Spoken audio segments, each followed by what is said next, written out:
Hi everyone, welcome back to the Dr. Sia channel.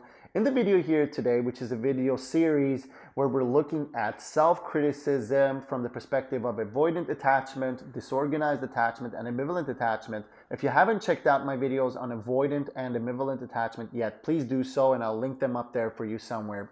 In this video, we're going to be talking about what self-criticism looks like in a person with disorganized attachment and sort of what the gains are, if you will, from self-criticism, and also what the harm is with self-criticism in people who have a disorganized attachment. And we're looking at it from an ISTDP lens, so that's an intensive short-term dynamic psychotherapy lens. If you don't know about this therapy, check it out. I think it's one of the fastest growing therapies in the world, but hey, I don't have any stats on that, but it just feels like it is. Anyway, let's get started.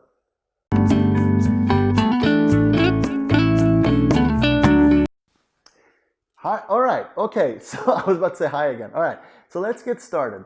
So how does self-criticism fit in with a person who has a disorganized attachment? I'm just going to very quickly contrast it to avoidant and ambivalent in case you didn't go and check out those other videos. So basically for an avoidant attachment, self-criticism is about appearances, making sure that everyone thinks that, you're on top. An ambivalent attachment, it's about making sure that you do everything that you can to keep people interested in you so that they don't abandon you in one way or another.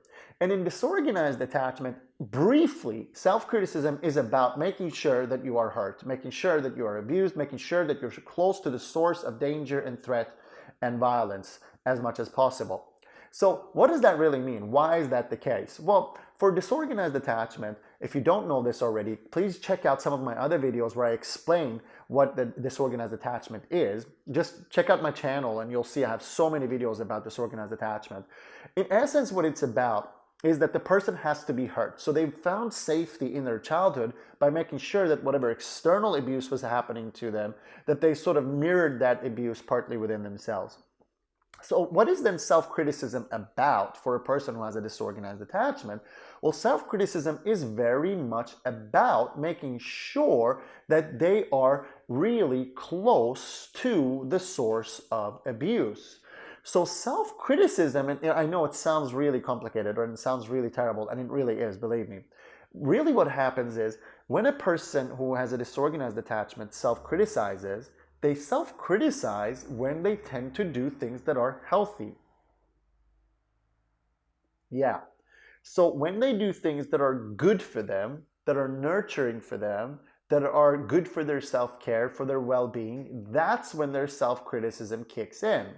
For example, a person with a disorganized attachment might, for example, when their partner comes home and is being abusive, the person with disorganized attachment might say, "Stop, don't do that to me." Then suddenly a really big self-criticism will kick in to say, "How dare you do that? How dare you speak up for yourself? How dare you talk back?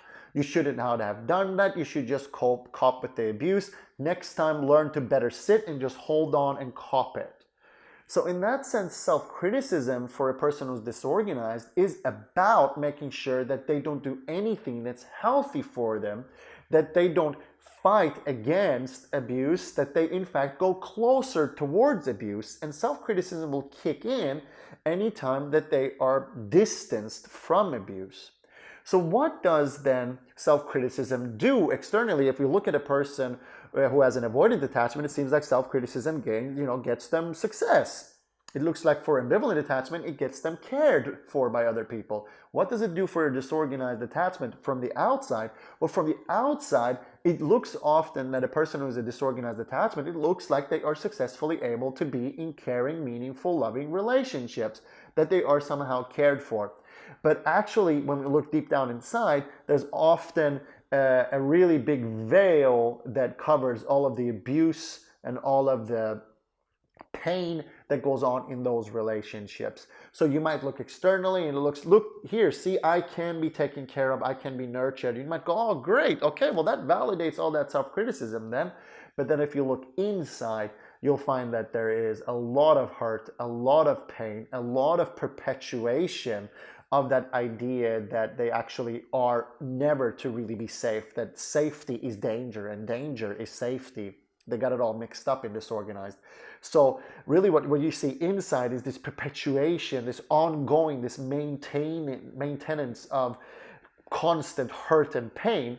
And while you might look and think that the relationship from the outside looks good, if you just stay there a little while, you actually will see all the pain and the hurt that actually happens. So there is a contradictory thing there, in that for avoidant and ambivalent attachment, the self-criticism, at least from the outside, does something that looks good. But for disorganized attachment, even though from very, very far away it might look good, if you just get a little bit close, you can see that no, actually there's a lot of abuse going on and there's a lot of hurt both internally and externally. So with disorganized attachment, the self-criticism doesn't really achieve anything other than give minor perceptions that perhaps this person is doing well and perhaps things are going well for them.